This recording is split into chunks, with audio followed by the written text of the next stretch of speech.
Hi everybody, it's Auntie Lisa on June 8th, 2021. I'm making a soap, and it's going to be with 800 grams of coconut oil and 200 grams of organic rice bran oil. I do have two kinds of rice bran, and one is organic and this one is not organic.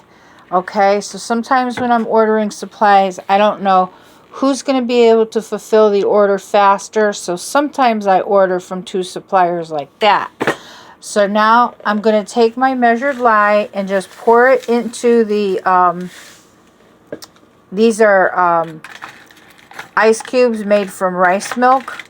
Now, I'm not going to tell you how to make the rice milk because I bought it already made. Alright, and Ruchi has given us a link on how to make rice milk and the benefits, etc.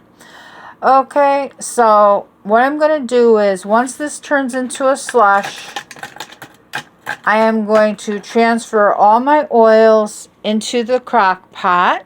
I'm going to put in a little colorant, and I'm going to use this, the slush made out of lye plus rice milk. Now I just want to show you, I do have saffron, which I ordered from India, and I do have my another thing working here.